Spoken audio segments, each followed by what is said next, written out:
distance relationship. Nag-work ba yun? Hindi ba mas madaling manloko pag ganun? Hirap naman lang walang kayakap. E di, araw-araw, unli ka niyan. Gastos. Magastos na nga, wala pang FaceTime.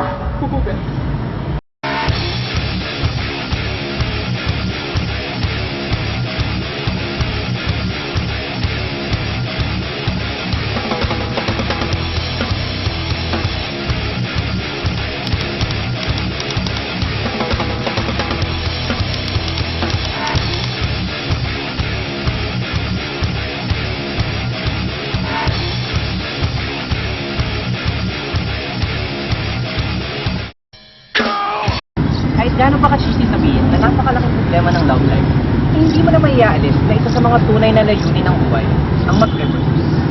Evolution. Alangan namang hit and run. Alangan namang aanakan, tatakasan.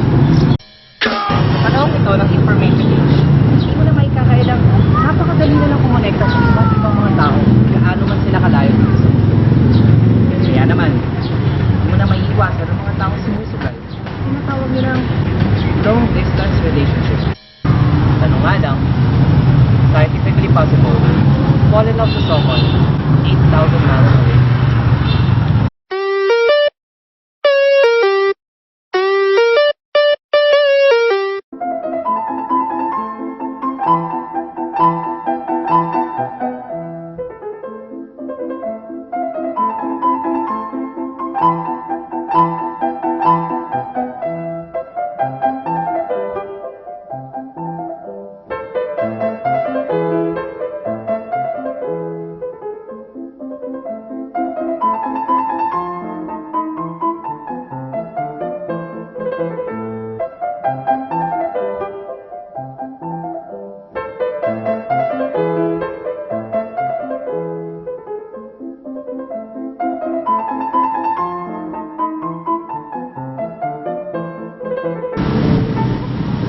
Dami pa naman ng triggers.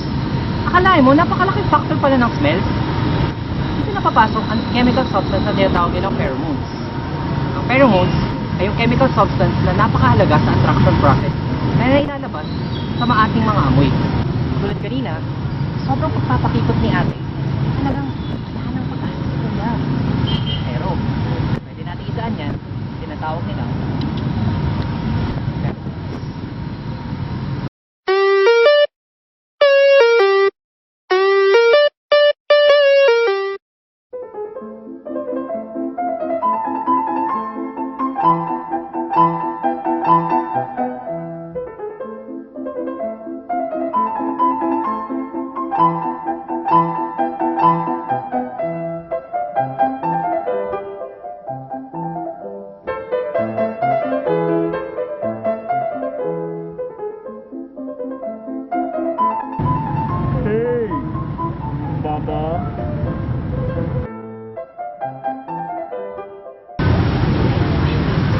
Sa isinagawang pag-aaral ni David Feynman sa mga Hadza tribe ng Tanzania, isa sa mga pinakahuling hunter-gatherer community sa mundo, kapag mas malaman, mas malalim ang boses ng isang lalaki, mas marami siyang anak. So makikita na ang boses ay kasama sa instant package upang makapag-akit.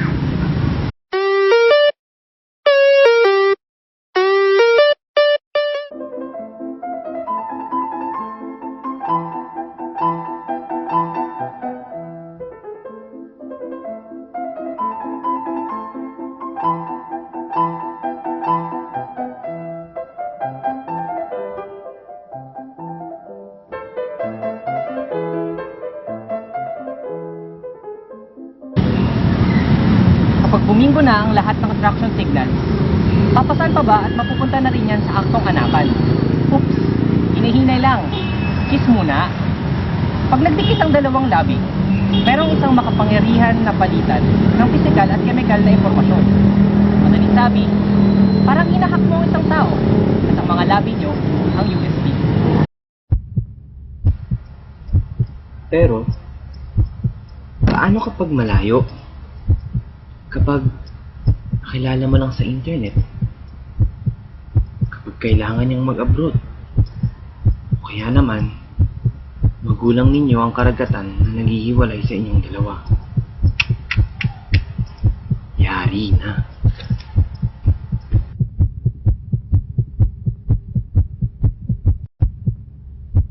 Dito na ngayon papasok ang tinatawag kong artificial intimacy.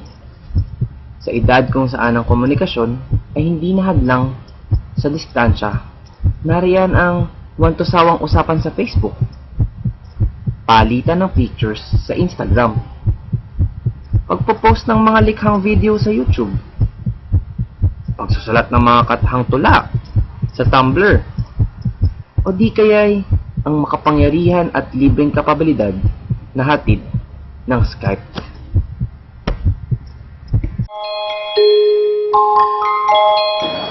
Kasi ito, kasama mo naman ako. Hindi ako marunong kumanta. Eh di, sabay na lang tayo. Para naman tayo hindi marunong eh. Okay, here it goes. And we can build the streets together Standing strong forever. Nothing's gonna stop us now. And we can build this dream together, standing strong forever. Nothing's gonna stop us now. And if this world runs out of lovers, we'll still have each other. Nothing's gonna stop us. Nothing's gonna stop us now.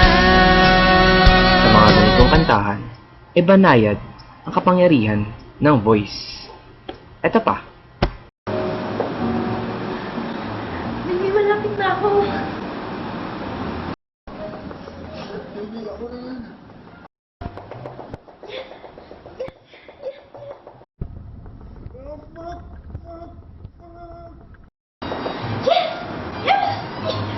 Mga interactive online activities na tiyak magpapa-excite sa inyong dalawa. O pwede rin Marshmallow, hindi mo naman ako pang activation. Para saan naman ito, Potato? Wala lang. Ano mo naman, di ba? Malamig tsaka malayo pa. Sige na nga.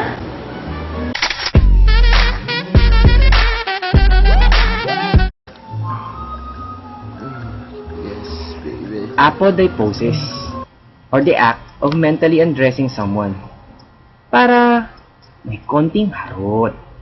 Ito naman, Potato ko. Yes, Marshmallow. Ha? Awkward! Ang arte. Sige ka, papakita ko sa Arabo dito. Okay, sige na, sige na. Yay! Close your eyes.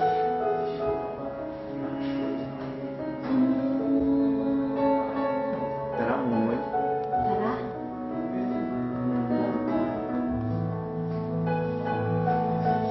Naramdaman mo yun? Oo.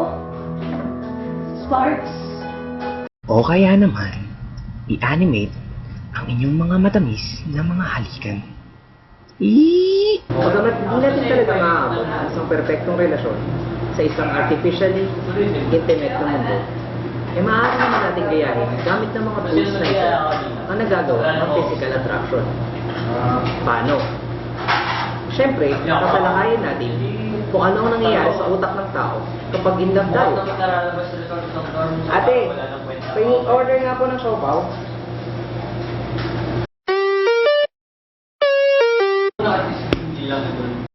Sabihin natin ito ang utak ng tao kapag in love. Sarap, no? Pero, gaano man kasarap ang siopaw na ito, eh malamang, sa tiyan ko lang din ito mapupunta. Parang, attraction. Malamang sa malamang, nauuwi sa pag-ibig.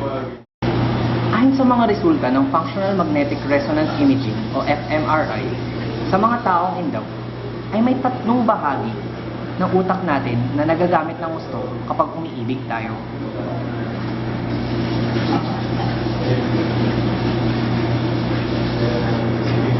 Sa kailaliman ng utak natin ay matatagpuan ang clump ng tissue na kung tawagin ay ventral tegmental, kung saan pasimuno ito sa paglaganap ng dopamine magmula sa ilalim papunta sa taas at sa buong utak.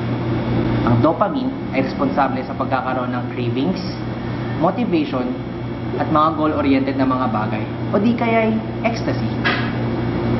Kumbaga sa siopaw, ito yung sauce. Kuya, pabili pa nga ako ng special. Wala nang special, naubos na. Tingin mo, kapag malayo ba ang isang tao, hindi na niya may paparamdamang cravings, ang motivation, ang feeling of goal-orientedness or ecstasy? Eh bakit sila?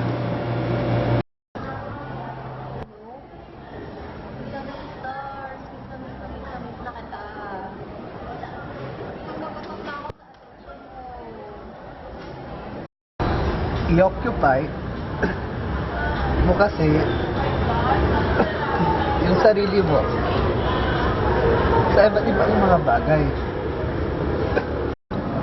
Aww, I'm so proud of you. Sige nga ako nga rin, try ko rin mag-gumba. Absence makes the heart go fonder. Sabi nga nila, di ba? Ang siopaw, minsan, hindi pa laging special. Minsan, kailangan mo ng pauto.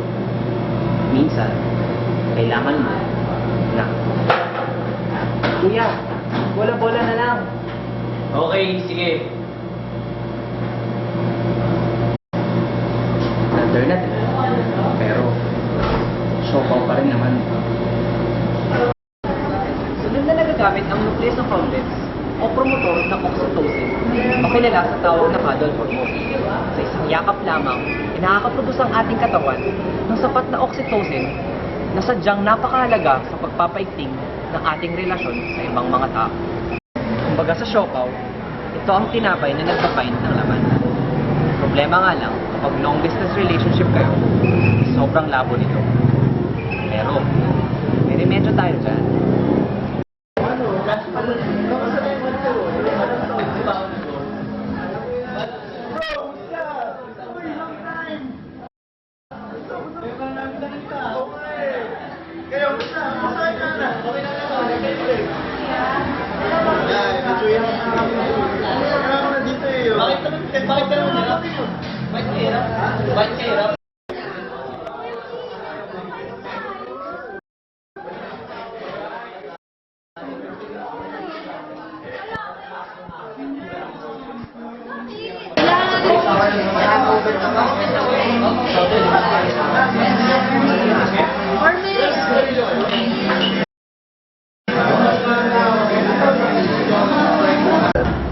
Ayon sa isinagawang study, ang mga nanay na buntis ay elevated ang oxytocin level na ultimo isang janitor na sadyang inilagay sa kwarto kapag sila ay nanganganak ay naa-attach sila. Kaya naman, sa mga taong nasa long distance relationship, ay pinapayuhan na mag-seek ng yakap mula sa kanilang mga kaibigan, kapatid, kapamilya, o iba pa upang ma-maintain ang oxytocin levels na kailangan nila. Kaya naman, wala nang mas iinam pa sa isang relasyon na may isang healthy social life. Ingat na lang sa mga salawangan.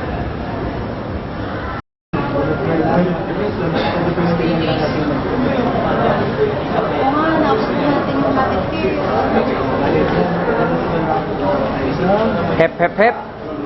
Kuya, bago ka magbitaw ng isang mabigat na salita, dapat siguruhin mo muna na hindi ka nagpapaniwala sa isang simpleng urban legend lamang. Ayon sa pag-aaral ni Felipa Lali, tinatayang nasa 66 days upang maging habit ang isang bagay. Kumbaga, kahit papaano ay may safety net ka bago mo muna sabihing mahal mo ang isang tao. Dito na kasi papasok iyong Podet Nuclei. Siya yung responsable sa lahat ng mga motor skills na nami-memorize natin kapag nagdadrive tayo, kapag nagbibisikleta. Sa madaling salita, ito yung nakaka-addict na feeling kapag umiibig tayo sa isang bagay o sa isang tao. Minsan, yung feeling na lamang ang nakaka-addict, hindi na iyong tao. Kaya naman long distance man o hindi, dapat malaman mo na ito ang average days bago maging habit ang isang bagay na maaaring kahati mo sa ibang tao. Parang sa siopaw. Ito yung laman. Ito yung dahilan kung bakit tayo bumibili ulit. Kung susumahin, hindi naman talaga puso ang ginagamit sa pag-ibig. Wala nang iba, kundi utak. Utak na tumulong sa'yo upang maadik ka sa kanya.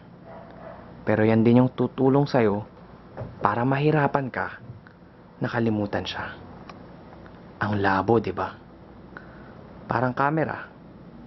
Ang gulo, di ba? Parang kwarto ko. Ganyan ang pag-ibig. Malabo na nga, magulo pa. Kaya naman, eto lamang 3 bagay na maipapayo ko sa inyo.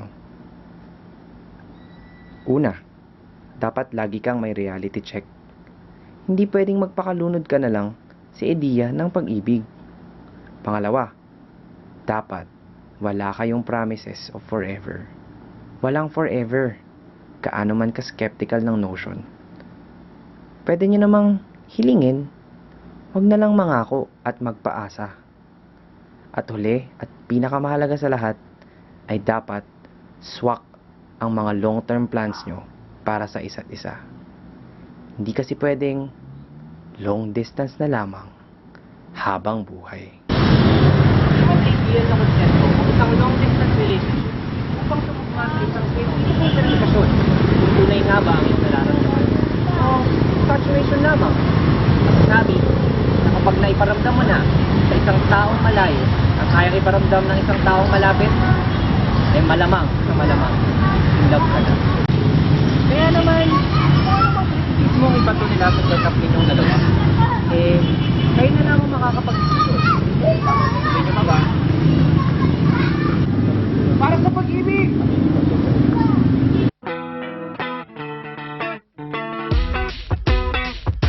I haven't slept at all in days.